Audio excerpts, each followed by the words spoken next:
ჩვენ უნდა მოусმინოთ ახლა ხელმეორედ, ერთხელ უკვე მოусმინეთ ამ პირს, როგორც გახსოვთ, ეს არის ბატონი თორნიკე გერლიანი, რომელსაც ვთხოვეთ შემობრძანება. და მე შევძლებ ავხსნა თუ კომისიამ რატომ საზოგადოების საყურადღებოდ ავხსნა თუ კომისიამ რატომ მოისურვა. გთხოვთ დაბრძანდეთ ბატონო თორნიკე, თქვენთვის აქ შემობრძანება და დარბაზი უცხო აღარ არის, მეორედ ხართ ჩვენთან ერთად.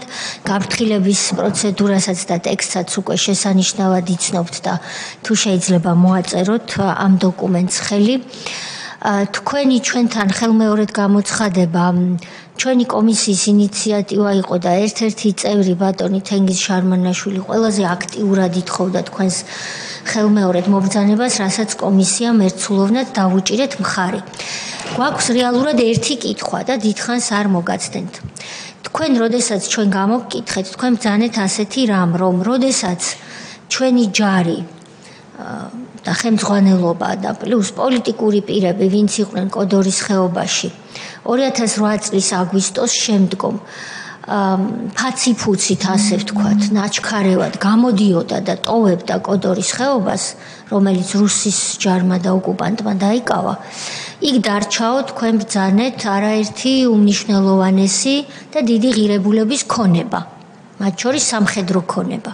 ამაზე თქვენ ისაუბრეთ. ამ კონკრეტულ ნაწილში, რომ გითხრათ უფრო მეტი, ასევე ხომ არ იყო იქ, რომ ჩვენ გვაქვს სხვა ინფორმაციებიც და თქვენ რა იცით, ეს გვაინტერესებს, ხომ არ იყო იქ რაიმე ტიპის დოკუმენტაციაც, რომელიც აი უცბად გამოსვლის დროს იქ დატოვეს, იმიტომ რომ რეალურად ახლა ტელეფონით აწარმოებდნენ ომს და რეზერვის აზერბაიჯანელ აქციას ცხინვალის რეგიონში და ამიტომ გვაინტერესებს იქ რაიმე ხომ არ დარჩა ისეთი, რაც ოკუპანტს ჩაუვარდა ხელში, თქვენ რა იცით? მოგესალმებით კიდე ერთხელ. ფურცელს გადავდებ, რომ აგვაბრალეს პასუხები დაწერილი ქონდაო და კომენტარებში პატუცემულებმა კარგად კითხულობდაო. ეს გისაყვედურეს თითქოს? კომენტარებში ხო, ნაციონალური მოძრაობის წევრები. ნაციონალური მოძრაობა არავის აღარ აინტერესებს და მათი კომენტარები ვის აინტერესებს? ამიტომ გადავდებ, რომ მაინც შეცდომაში სხვა რა შეიყვანო. კი ბატონო. პასუხები არ არის. რაც შეეხება გამოსვლას და იმ სიების არსებობას, საიდანაც ინფორმაცია გვაქვს ჩვენ, ანუ 2008-ში 11-ში რომ გამოვედით ჩვენ 13-ში შევიდა იქ უკვე მათი ძალები ოკუპანტს. აგვისტოს. 13 აგვისტოს. 13 აგვისტოსის ორი დღე არავინ არ შესულა მან და მან დაიწყო ადგილობრივმა მოსახლეობმა შესვლა მერე. უპრობლემოდ. რამოდენიმე დაბრუნდა ხელად. აი დაახლოებით 16-17 აგვისტოს უკვე შედიოდნენ მოსახლეობა შედიოდა, მან არანაირი პრობლემა არ ჰქონდათ. მანქანებით შევიდნენ, მაგრამ იქ ძალიან ბევრი ახლობელი ყავს ჩვენ აფხაზეთში. რომლებთანაც ადრე ჩვენ მამაპაპას ჰქონდა ურთიერთობა ერთად, რა თქმა უნდა. და ძალიან ბევრს ყავს დედა ქართული, ძალიან ბევრი ქართული ცხოვრობს მანდ. და გაგვაფრთხილეს და დაირეკა იქიდან, რომ თუ ვინმე ხართ ნამყოფი რომელიმე დანაყოფში, ან პოლიციაში, ან სამხედრო რომელიმე ფორმირებაში ყავით, კაციშვილმა შემოსვლა არ გაბედოთ. ყველა სიები დაგხვდათ და ყველა სიები იციან, უბრალოდ დაგეძახებენ, რომ ყველაფერი კარგად იქნება, მაგრამ აქ ნელ-ნელა დაიწყება შემდეგ უკვე დაკავებები. ეს გაფრთხილება მივიღეთ ამის მერე უკვე ვინც იყო ნამყოფი კიდაც მონადირეში, თუნდაც მერე 2006-7 წლებში მან და 8-ში, უკვე არავინ არ შევიდა მანდ. ფაქტიურად გადარჩა ამით ის მებრძოლები იმ იქაურ დაკავებებს. რა სიებზე იყო საუბარი, იქნებდა კონკრეტულად თქვენ? ვის მუშაობდა მანდ? საერთოდ შტაბში დატოვეს განადგურების გარეშე და გამოტანის გარეშე ეს სიები? ყველაფერი არანაირი განადგურება არ ყოფილა, სიები დატოვეს, საერთოდ რაც იყო სამუშაო მაგიდებში როგორც იყო დატოვეს. ანუ პერსონალური მონაცემები იმ საჯარისო და საპოლიციო ძალების, რომელიც იქ იმყოფებოდნენ, ეს მოიპოვეს აფხაზებმა? რიგითი ჯარისკაცთან დაწყებული ბოლომდე ყველა სია ჰქონდათ. აბსოლუტურად ყველა სია. იარაღთან ერთად და ტყვია-წამალთან და ტექნიკასთან ერთად დარჩა ყველანაირი სია. ჩვენ ეს ვიცით იმათგან, ვინც იქ ჩვენი ახლობლები არიან. გვითხრეს, რომ აქ შემოსვლა არავინ არ გაბედოს, ვისაც ფორმა ეცვა. ისიც დაადასტურეს, რომ ეს სიები შტაბში დახვდათ, რა თქმა უნდა. ესე იგი ხელუხლებელი? კადრებიც არის მაგათი, როგორ შედიან ოთახებში 2008-ში. და იქ რო დოკუმენტაციას იღებენ ამის კადრები არსებობს? ყველაფერი. სად არის ეს ინტერნეტ სივრცეში YouTube-ზე არის, როგორ გამოვაქვთ ციები ჩხალთის პოლიციის შენობიდან. არა, ეს ინტერნეტში შეგვიძლია მოვიძიოთ ეს კადრები? არის, ყველაფერი არის. ყველაფერი არის და 1-2 მოწმობას დაურთეს magას პოლიციელებს. აჩვენეს ეს? კი ბატონო, არის ყველაფერი არის YouTube-ზე. ეს მოწმობების და ყველაფერი დარჩათ ეთყობა, ხო, მოწმობები დარჩათ. იარაღი ხო დარჩა, იარაღი იყო პირდაპირ ქუჩაში იყარა. არა, იარაღი გასაგებია, შეიძლება დიდი წონის არის და გაიმართლონ თავი, რომ იმ ფაციფუჩი ვერ მოასწრეს ამის ამოღება, მაგრამ დოკუმენტ არა, მე არ ვამბობ ეს გასასამართებელი სოფლიო, შეიძლება გაიმართლონ თავი მეთქი, მაგრამ რაღაცა ვთქვათ 10-12 შეკურა დოკუმენტს ცეცხლი ვერ გაუჩინეთ და ვერ მივესწრეთ თუ ეს ძალიან გამიკვირდება მე ახლა რომ იმენ თქვას. წელი ხმარობდნენ იქ დატყვევებულ საწავს მე მგონი ხო და დანარჩენ მასალებს და ტექნიკას. ძალიან ბევრი საწავი იყო სოფელ აჟარაში. აჟარაში იყო რომ ამზადებდნენ ამ საწავის აუზების ადგილს დიდი ხანი მიდიოდა მანდ სამუშაოები. და მე ადგილობრივების მუშაობდნენ იქ ტრაქტორებზე. და იძახდნენ რომ 30 აუზისთვის გაკეთდა მანდ თხრილები. ეს აუზები იყო 30 ტონიანი თუ არ ვწდები. დიდი აუზები იყო. 30 ტონიანი აუზი მარტო აჟარაში დარჩა. 3 ლოკაცია იყო ეგეთი თუ არ ვწდები. ერთი იყო გენწვიში, ერთი იყო აჟარაში და ერთი იყო ტიში. იმიტომ ტიში თავდაცვის ძალები დგენ მანდ. ძიმე ტექნიკაც დატოვეს? ძიმე ტექნიკა მანდ არ ყავდათ, მანდ იყო კამაზები იყო, ტანკები იქ არ ყავდათ. ტანკი ის ქვერს გადააჭერა. არც ბროვნე მანქანები, არც არა, ესენი არ ყავდათ, ყავდათ კამაზები, ურალები და ვილისები. პლუს პიკაპები. ასეთი პიკაპი შემოყვა. ეგენი დატოვეს, ხო? კამაზები აჟარაში ერთი კამაზი იდგა, თავიდან ბოლომდე იარაღით დატვირთული გასაღები ზედეკეთ. იარაღი დატვირთული? იარაღით დატვირთული. არც ააფეთქეს, არც არაფერი. არანაირად. მანქანა მუშაობდა ჩვეულებრივ. მაგასაც ააფეთქებდნენ, ისე რა ქვია, პატარა დოკუმენტაციის განადგურებას კი ვერ მოახერხეს. უკვე ამაზე მე დასკვნაში იქნება, მადლობა. ეს დავაზუსტებ ესე იგი. ესე 11-ში გამოვიდა მოსახლეობა, მთლიანად დაიცალა კოდორის ხეობა. 13-ში შემოვიდნენ რუსული და აფხაზური შენაერთები. ჯარი გამოვიდა მოსახლეობამდე ერთი დღით ადრე, ხო, 10-ში ანუ. პრაქტიკულად 3 დღე იქ არავინ არ ყოფილა, მტერი არ შესულა. ანუ დოკუმენტაციის გამოტანა, ან განადგურება, იმ საწავის განადგურება ტექნიკისა, ამისთვის ყველანაირი დრო არსებობდა. ისე არ იყო, რომ აი სასწრაფოდ ახლა გავიქცეთ, თუ როგორ მომდგარია, ზემოთ ბომბავენ. ანუ ჩვეულებრივად დატოვეს და წამოვიდნენ. რატომ მოხდა თქვენი აზრით ამ შემთხვევაში? პასუხი არ გიქნებათ, მაგრამ შეგნებულად გააკეთეს ესე უთავბოლობით, არაპროფესიონალიზმით, შიშით.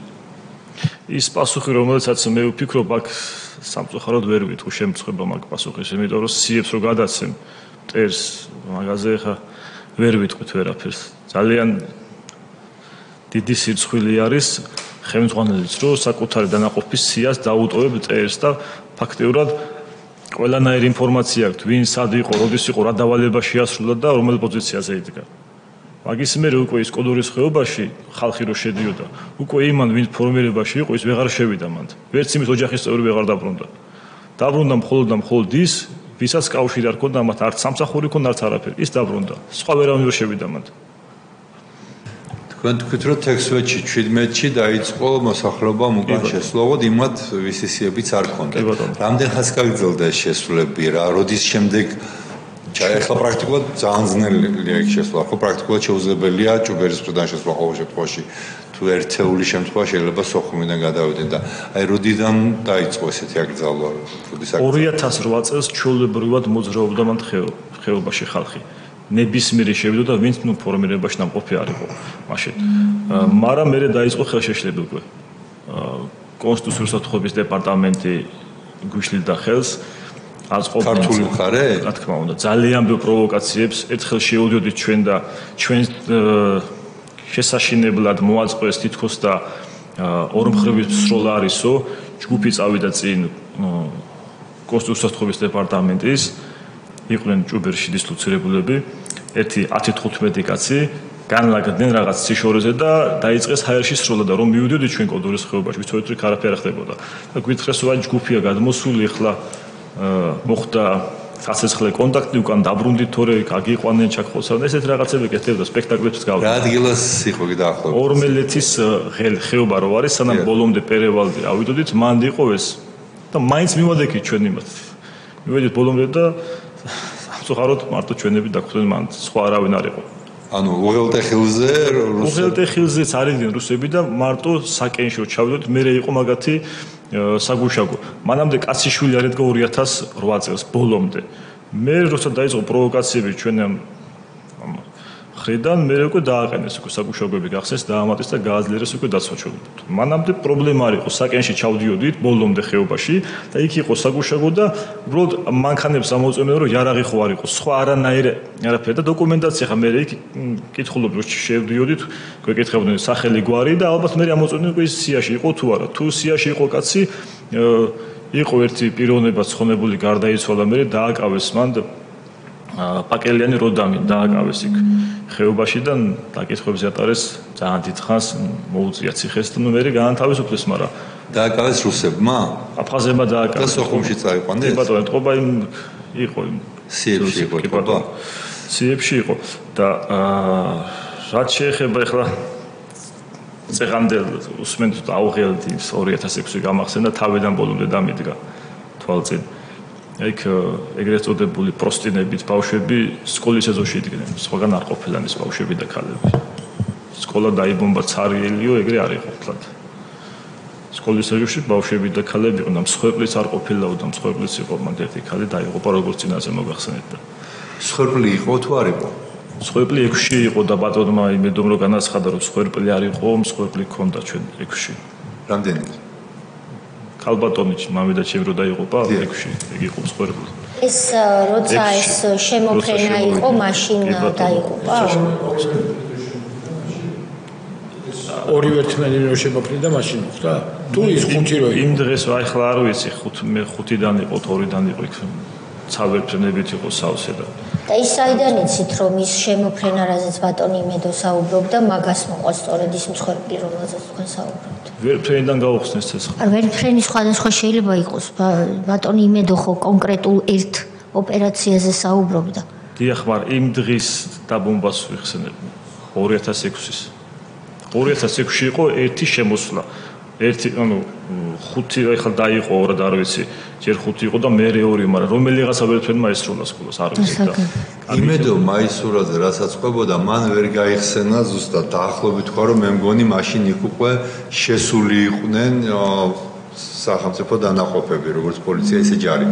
თქვენ აი ეს დაბომბვა რადგან ესე ზუსტად გახსოვთ, მაშინ როგორ იყო? უკვე შეყვანილი იყო სახელმწიფოს დანაყოფები? ჩხალთაში არ იყვნენ ჯერ. ჩხალთაში არ, გენწვიში იყო დაკავებული და საკენი. ჩხალთაში ჯერ არ იყვნენ. ქვემოთ ხეობაში, ქვემოთ ჯერ არ იყვნენ ჩასულები და ამ დროს მიიღეს ამათ ეს დაბომბვის ბრძანება და მაშინ მოხდა ეს ტრაგედიაც. ცეცხლის არ ყოფილა, არავის ხოლმე ცეცხლი არ გახსნა, კარგი შეკითხვა დასვა ბატონ მალეკომ, ეს ხო არ იყო პროვოკაციული გასროლა. თავი. როგორ? ცეცხლი კოდორის ხეობაში არავის არ გაუხსნია ვერფრენებზე. ქვემოდან. 6-ში. არავის არ უსწრებდა, absoliutურად არავის არ უსწრებდა და ეს ძალიან კარგი შეკითხვა იყო და ვფიქრობ რომ ყველაზე მნიშვნელოვანიც რომ ეს აკაესის ტყვია საიდან მოხდა იმ ვერფრენს. ან იმ ვერფრენმა უცბად როგორ გაიგო აკაესის ტყვია მოხდა, ვინმე თუ არ დაზიანდა ვერფრენს აკაესის ტყვია მოხდეს. ვერანაირად ვერ გაიგებს. ვერფრენს კი არა, ხა სავარდელს რომ მოხდეს სადაც მე ვზივარ, ახლა შეიძლება მეც ვერ გავიგო აკაესის ტყვია როგორ მოხდება და როგორ გაიგო იმ ვერფრენმა როგორ გადააცა იმ ეკიპაჟს, არ ვიცი. ძალიან უჭირს საუბარი. გასაგებია. კი, პრობლემა ის არის, მეგობრებო, რომ ამდენი წელი გავიდა და ჯერ თვითონვე უნდა თუ ნორმალური არ ვიცი რა სიტყვა გამოვიყენო, ნორმალური ხელისუფლება იყო. თვითონვე უნდა განეხილა ის რა მოხდა კოდორში, რა მოხდა ცხინვალის რეგიონში, რა მოხდა 2008 წელს, ეს განხილულიც კი არ ყოფილა. უბედურებების კასკადი დამართეს ქვეყანას და შემდეგ იზეიმეს თითქოს რაღაც გამარჯვება და აი პრობლემა სწორედ ის არის, რომ ჩვენ ამდენი წლის მერე მას მერე რაც ძლივს შევძელით ქართული ოცნების ხელისუფლებამ და სტრასბურგში და ჰააგაში დავამტკიცეთ საქართველოს სიმართლე ეხლა ვარკვევთ შიგნით რა იყო პოლიტიკური პრობლემები ის რომელმაც ჯარიც მძიმე დღეში ჩააგდო და ჩვენ თქვენს მერე სწორედ შინდისში ნაბრძოლ ჯარისკაცს მოусმენთ ბატონ უჩა გუგუჩიას ჯარიც მძიმე დღეში ჩააგდეს იმედო მაისურაძეს და სხვებს აძლევდნენ უკანონო დავალებებს თქვენს ხეობაში დღეს ვეღარ ხართ აღარ ხართ და ხართ აქეთ და ეს ბევრი უბედურება ვისი და რისი ბრალია ამის კვლევა გვიწევს ამიტომაც არის ძალიან ბევრი კითხვის ნიშანი ვინის როლა იყო ეს პროვოკაციული თუ არა